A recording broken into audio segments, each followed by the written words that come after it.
I'm Tony Maher. I'm from the Concrete It, Chop It Down, Dig It Up and Burn It union. And we're here to help about climate change. And I always like that one. Look, climate change, I want to put a slightly different perspective because I want to talk about the role of unions, the necessary role. Climate change is different to most environment challenges. It's not just a matter of, you know, passing a law, making a regulation, cleaning up something, prosecuting somebody. I mean, it really requires economic transformation of every industry in every country at the same time, or sort of in a decade or so. So you don't fix climate change without restructuring the world economy. So it's a fairly big challenge. It will dwarf the global financial crisis. You know, 315 billion? Nothing. Don't worry about it. The economy won't be the same again. Now, the role of unions in industry restructuring is not questioned when you've got one industry, say the car industry.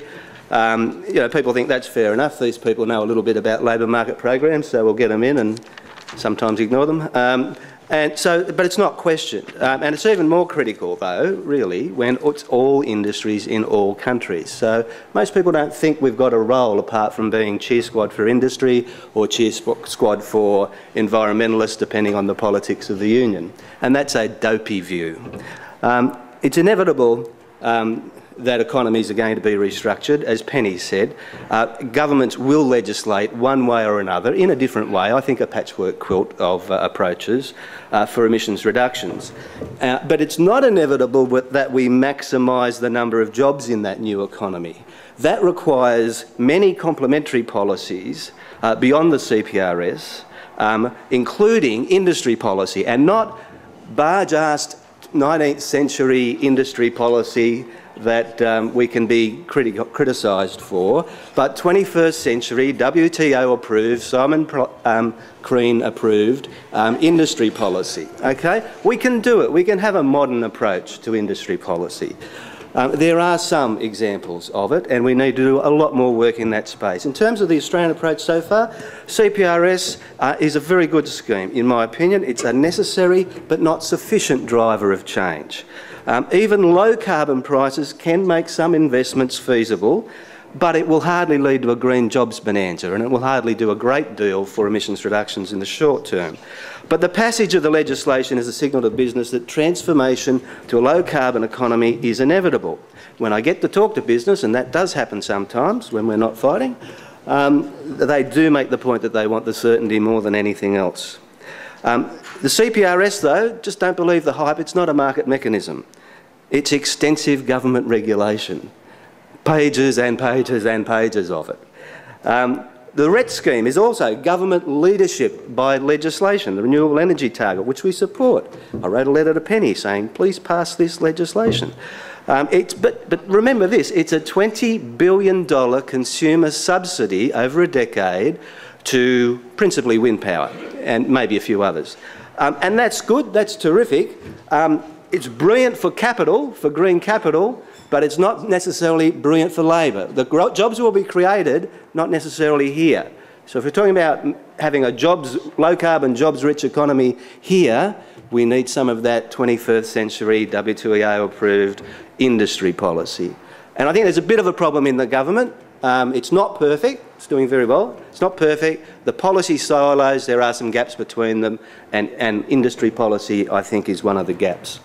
The solar flagship program, great policy, 1.6 billion, I think, further type of government leadership, full marks for the environment, and there'll have to be more of those. I mean, that's just the beginning. There'll have to then be feed-in tariffs or some other mechanism to get the next 20 done. But, you know, they will need, if we want to maximise the jobs, because most of the jobs are in manufacturing. Oh, I didn't tell my joke about wind towers. I mean, it's manufacturing in wind towers.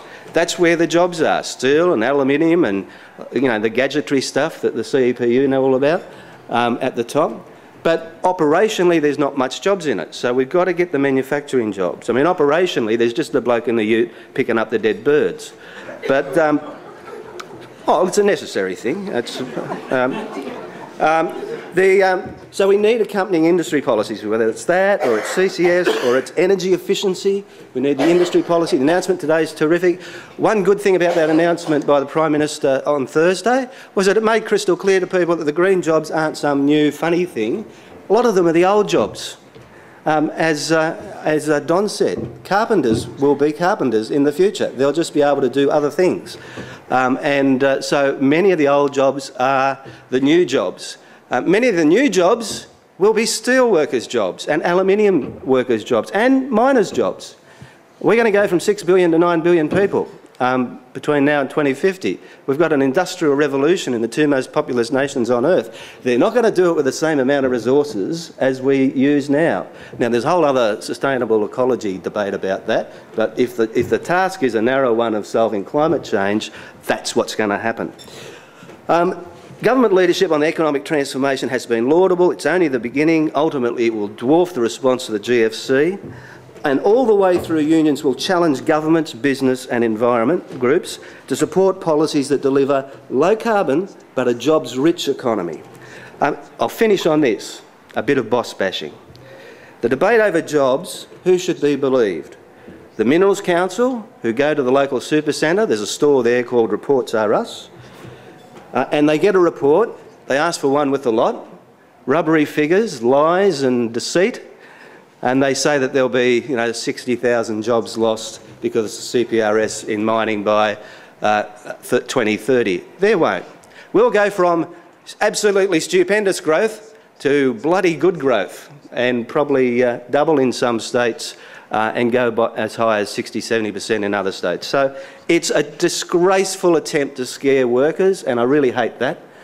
People in old economy jobs don't need to have the bejesus scared out of them by these people who have never given us stuff about jobs. Where were they when jobs were being cut by companies in the name of profits? Where was Ron Boswell, who I get hate mail from, and the National Party, concerned about jobs in the last 20 years? They were busy voting for easier ways to sack people.